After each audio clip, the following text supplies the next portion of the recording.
Again,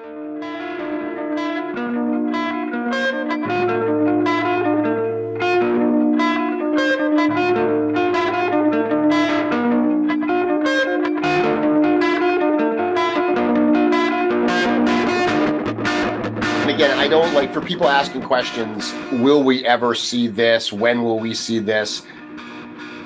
If you've ever seen an interview with these guys, they're not going to tell you that. We were just discussing last night a 3-foot tall dragon, so yeah. Oh my God. A lot of stuff that we have high hopes for. We're just dreaming big. I love it. So I'm not going to be talking about, oh, I wish they would do a tribute to this character or this character. I'm not talking about tributes. I'm also not talking dragon. Everyone knows we want a 3-foot dragon. All right, so here's the big one then. Dragons. Yeah. No, I mean, we got to do a dragon. I've been saying it myself for years. How big do you want the dragon to be? 3 feet tall. A lot of requests. Dragons, griffins, bears. They're using this as their opportunity just to pepper you with all of the things. And of course, someday, a dragon. Are there giant plastic articulated dragons in Mythos?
The dragon is just unbelievable. Like, I saw it in 3-dimensional form on a computer, and I thought, wow, that's really cool.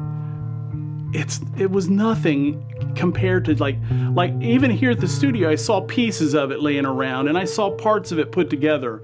But once it's all completed, oh my God, I was blown away. It's an item that people have been looking for the last 3 or 4 years. And the fact that we're doing it on our 25th anniversary, our 10th anniversary of Mythic, I think it's a good time to do a large piece like that. Walking back there and seeing Joe putting it together on the diorama, this environment, it was just kind of beyond my expectation. Not only seeing it together for the first time, but the way we've got it positioned on the diorama, like there's a lot of life injected into it. So I told them it looked less like a toy than an installation at the Natural History Museum, because the thing is large enough where it's the size of a real animal. You know, it's certainly like longer and wider than my dogs are. Like, so it caught me off guard a little bit, and it was certainly exciting to go back and see it looking like that. But in this piece, I think a lot of the work went into the texturing, the way that Sherry painted it, the way that the light hits it when it's together and all the parts are moving together and stuff. I think that's what's really striking me, is because this thing is such a bigger scale. Like, a lot of consideration was taken into the scaling of the details. And so it doesn't just look like a sized up version of something that we would normally do, at 8 inches or 10 inches or something like that. Like, I wanted this dragon that was where the scales were like plates, almost like, like tectonic plates, like moving on this giant dragon and like shifting, and just like they would have a weight to them. It was definitely some extra time, like getting that look and maintaining that boldness, but having enough delicacy in the mark making and the form making that needed to relate back to the smaller figures.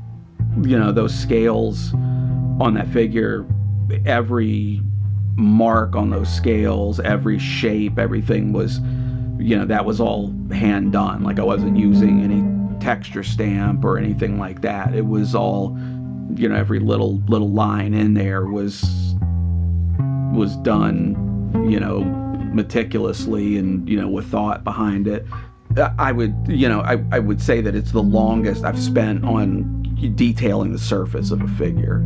Again, partially just because of addressing the scale that, is a lot of just like readjusting my eye and my way of thinking about it and making sure that it read properly. Because in my head, I always had a certain look of what a Mythic Legions dragon would be. And it's,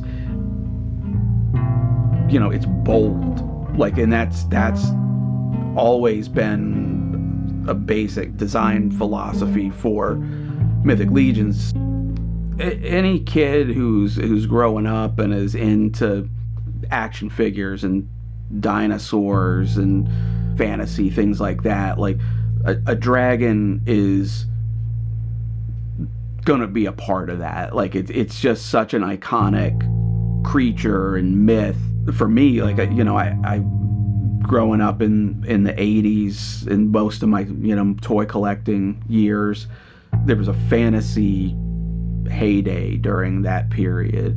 Dungeons and Dragons was like really working its way into popular culture. So fantasy, gaming, miniatures, all of that was very prevalent. There was a lot of exposure to different dragon concepts. The idea that a dragon could be more than just a mindless creature, that it could be a character. Not that didn't exist before then, but as a little kid, like that was, some of my first exposure to that.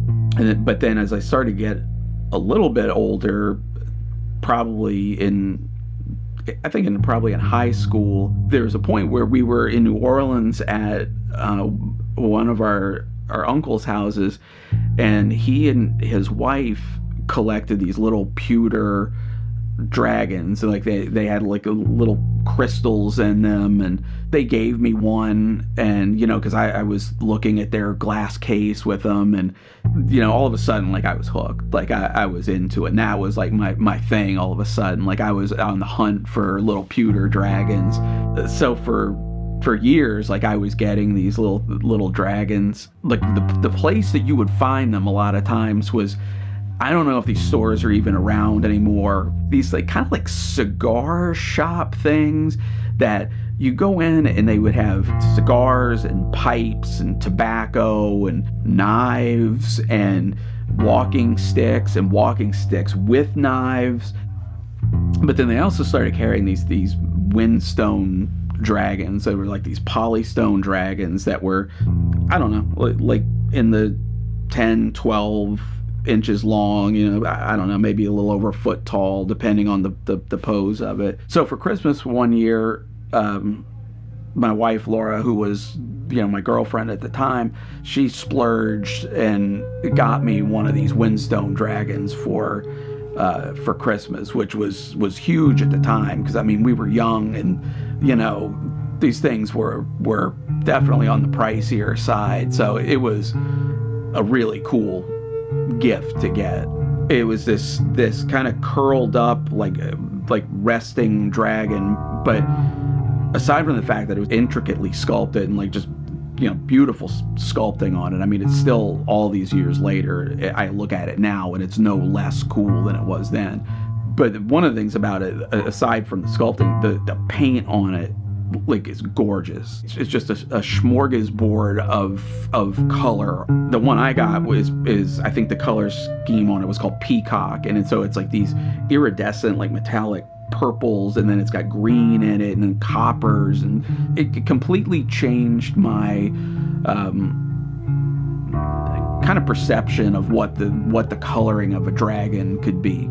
And so when we got to this, I hadn't really seen that figure in a while, because I think it got tucked away in a move, and so I pulled that thing out, and it's definitely going back on display when we're done with this project. And it's such a part of the character the way the color plays with the detail, and it just really helps tell the story.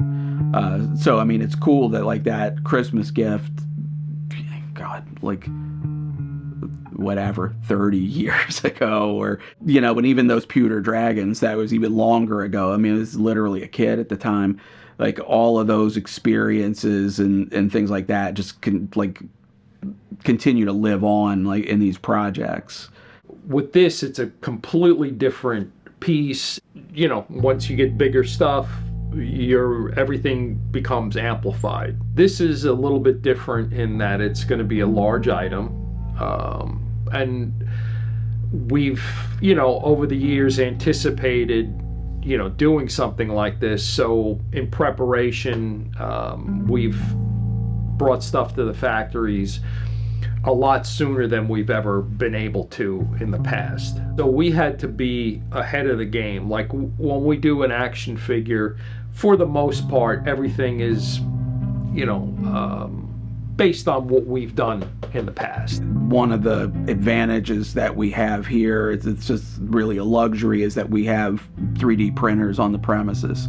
So I could do a texture test, send that over, and then the next day come in and see how that looked at scale and in person. And, you know, I would, in a lot of cases, I would do something and it didn't look properly scaled. So we could go back and make that adjustment and then try it again and try it again. There was, you know, a lot of test prints on this. Every aspect of this figure had to be treated differently than we would normally approach a figure.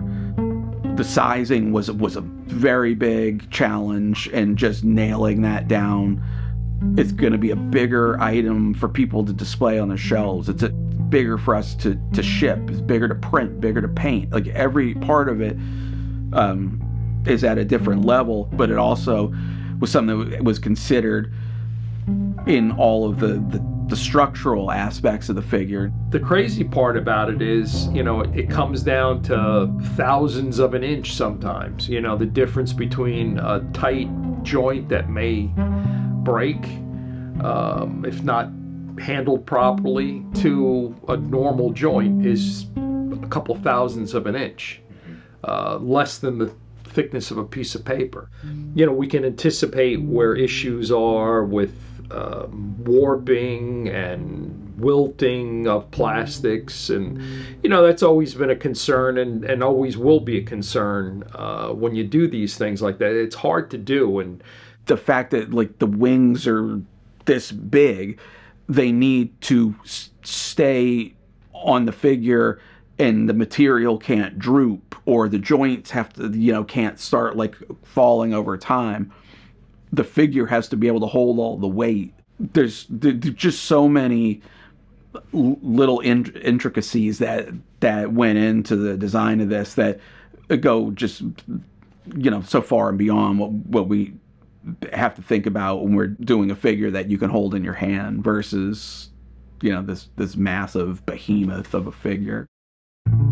To me, is a piece of history. Like I've been saying for a long time, I wanted to see like a 3-foot long dragon, and we got it. It's more than 3 feet long, and it's just massive and just beefy. You know, it's just, oh, it's so cool. Pixel Dan had asked me, you know, what are your hopes to do? And I was like, you know, I would like to do this, but the thing I would like to do most is a big dragon, just this big, massive dragon. And he kind of pushed, and I said it'd have to be like 3 feet long.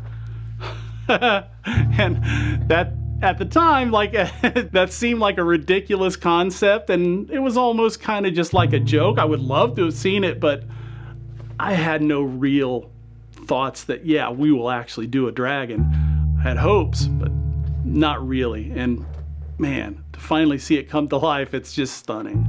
We got to the point where we actually had it at a particular size and sent it to China, and they did their own early rough print of it, and then they took pictures for us and scaled it up next to a troll, maybe a horse. I can't remember what else was on the table. I know a troll was next to it, and then we looked at it, and it just next to the troll, even though it was a huge dragon, it wasn't big enough. when I looked at the arms on the dragon next to the arms on the troll, it wasn't big enough. When you look at a structure of a dragon, you've got the core body with the legs, but then you've got a really long tail, really long neck, very wide wings.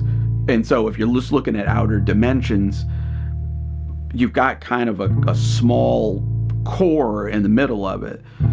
So we not only needed to hit those dimensions, but we needed to get the real meat of the figure up to size so that the creature itself looked imposing. Say you took the tail off, took the wings off, and then put it next to a troll or a horse, it needed to look big enough. It has all this power. I mean, it really looks like it could go up against Vorgus Vermilius and come out victorious. I mean, just completely decimate this guy because it's just so massive and beefy. Saying that there's going to be a 3-foot dragon, there was never any specificity to that as to what dimension we're talking about. Is that the width? Is it the height? Is it the length? It needed to hit 3 feet in at least one of those dimensions. Looking at it, 3 feet tall was, that was out of the question. Because if it was 3 feet tall, it was probably, I don't know, it might be like an 8-foot long dragon. Like you're getting into one of those like Halloween front yard displays. Ultimately, it's 3 feet at least in both wingspan and head to tail. And if I'm not mistaken, head to tail, we're at 4 feet, maybe more. So it's a big piece. If you put on get the extra pack and put the secondary neck pieces on where the neck is extended forward more, and then put the flame on it, you're like in the 5-foot plus range. If I saw the correct dimensions, like you're like G.I. Joe aircraft carrier length at that point, which is like, that's the benchmark in giant action figure, vehicles play sets or whatever. So I think if you put this thing on the aircraft carrier with the flame, like it would go end to end on it. The staff we have here at Four Horsemen Studio, for one, I couldn't be more grateful. And I'm sure Jim and Eric feel the same way. They are fantastic. Like, everybody works together. Everybody really clicks and gets along well. We have an amazing group of people at this point. It's been a slow process, but I think a very good way of getting a staff together. Whenever we would need some people, it got to a certain point, we'd find somebody that was the exact right person for that job. Everybody here is very involved in what we do here. We're a small group, to the point where everybody can sit down at a table together, a big table, but at a table together and have lunch. But it's by being a tighter group like this, the collaboration level on what we do is high, from the concept part of it all the way to shipping these items out of the door. And this Dragon project followed that format, and arguably I would say it's, our most collaborative piece that we've ever done, just because were so many angles to this project. But this one more than ever needed to get other eyes, other opinions, other thoughts on how to approach things. They kind of like almost take ownership of this stuff. They really embrace everything that we do here, and I've never seen anything like it. I've worked in a lot of factories and stuff over the years. We've never gotten the type of camaraderie that we have here at Four Horsemen Studios. It's just fantastic. Speaking to our fans, we are you, and it's not hyperbole at all. It's a completely different monster than we thought it was going to be.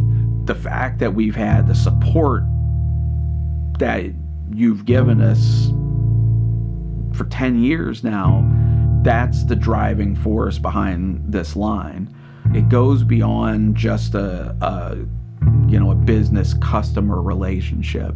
There's something more special than that. I mean, I consider the community 50% of the product. Without the product, we wouldn't have the community, but without the community, we wouldn't be where we are today. Our fans are us. Like, everything that we're doing, we love to be doing. We're not just doing it just to put it out there. It would not be possible if it weren't for you guys, the fans. That fan base and the community and everything is the magic ingredient in all of this. That's what makes this line tick.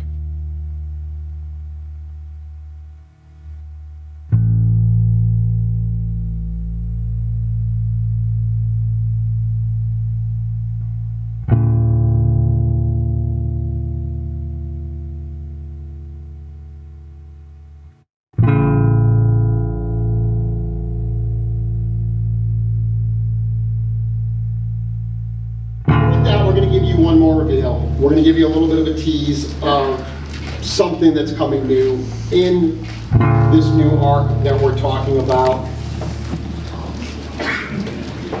We're going to have to get up here.